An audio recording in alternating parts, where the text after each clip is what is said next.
नमस्कार, मैं चिताली पाटिल और आप देख रहे हैं पीके टाइम्स।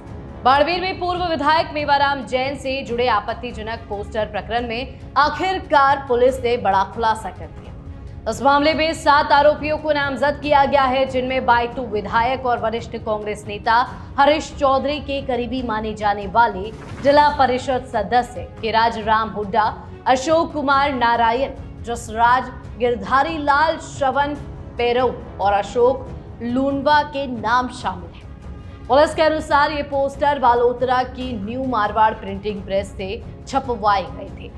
बाड़मेर एसपी नरेंद्र सिंह मीणा ने बताया कि इस मामले की जांच के लिए 3 विशेष टीमें गठित की गई है और आरोपियों की तलाश में लगातार छापेमारी की जा रही है। दरअसल ये पूरा विवाद उस समय शुरू हुआ जब कांग्रेस के पूर्व विधायक मेवाराम जैन की पार्टी में वापसी के बाद बाड़मेर, बालोतरा और पचपदरा क्षेत्र में उनके खिलाफ अश्लील और अपमानजनक पोस्टर लगाए गए। पोस्टरों पर जैन की आपत्तिजनक अश्लील तस्वीरें थी और उन पर बाड़मेर हुआ शर्मसार, बलात्कारी हमें स्वीकार नहीं तथा महिलाओं का अपमान नहीं सहेगी बाड़मेर की कांग्रेस जैसे आपत्तिजनक नारे लिखे गए थे। इन पोस्टरों ने जिले भर में राजनीतिक तूफान खड़ा कर दिया था। मेवाराम जैन के समर्थकों ने शुरुआत से ही इस कृत्य के पीछे कांग्रेस के ही कुछ नेताओं का हाथ होने का संदेह जताया था, विशेष रूप से बायतू विधायक हरीश चौधरी और उनके करीबियों पर। अब पुलिस द्वारा किए गए खुलासे के बाद वही शक सही साबित होता दिख रहा है। मेवाराम जैन ने हाल ही में कांग्रेस में वापसी की थी। वे पूर्व मुख्यमंत्री अशोक गहलोत के करीबी माने जाते हैं और उनकी वापसी को लेकर गहलोत गुट ने काफी प्रयास किए थे। वही बायतू विधायक हरीश चौधरी, हेमाराम चौधरी और सांसद उमेराराम बेनीवाल की दिकड़ी इस वापसी का खुलकर विरोध कर रही थी। हरीश चौधरी ने तो एक बार बाड़मेर में आयोजित कांग्रेस की सभा में यह तक कह दिया था कि वे चरित्रहीन नेताओं के साथ मंच साझा नहीं करेंगे और जरूरत पड़ी तो राजनीति से संन्यास ले लेंगे।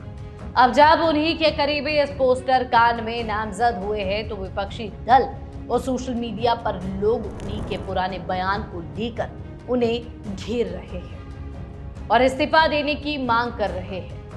मेवाराम जैन पर साल 2023 में जोधपुर में एक महिला ने दुष्कर्म का आरोप लगाया था, लेकिन न्यायालय ने उन्हें बाद में क्लीन चिट दे दी थी।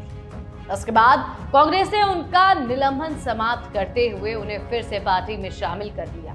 हालांकि उनकी घर वापसी से कांग्रेस में अंदरूनी मतभेद खुलकर सामने आने लगे।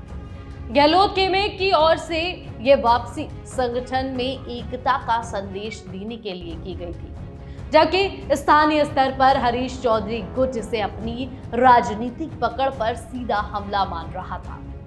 अब जब पुलिस जांच में उसी गुट के करीबी नेताओं के नाम सामने आए हैं तो ये मामला सिर्फ एक पोस्टर विवाद नहीं बल्कि कांग्रेस के भीतर गहराते राजनीतिक द्वंद्व का प्रतीक बन गया है। बाड़मेर की सियासत अब खुले मैदान में लड़ी जा रही है। एक तरफ गहलोत समर्थक मेवाराम जैन है और दूसरी ओर हरीश चौधरी गुट जो लगातार अपनी जमीन बचाने में जुटा है। इस खुलासे से साफ हो गया है कि पार्टी के भीतर विरोधियों को नीचा दिखाने के लिए साजिशें किस हद तक चली गई। जिला पुलिस के मुताबिक आने वाले दिनों में गिरफ्तारियों की संभावना है और कई नए नाम भी सामने आ सकते हैं। इस प्रकरण ने कांग्रेस के प्रदेश नेतृत्व को भी असहज स्थिति में डाल दिया। सवाल ये है कि क्या पार्टी उन नेताओं पर कार्रवाई करेगी जिन पर खुलेआम संगठन विरोधी गतिविधियों के आरोप है, या फिर यह विवाद भी राजनीतिक समझौते की भेंट चढ़ जाएगा।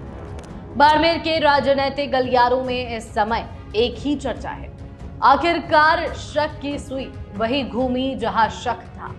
जिस दिशा में उंगलियां उठ रही थी या वही जांच की दिशा भी बन चुकी है।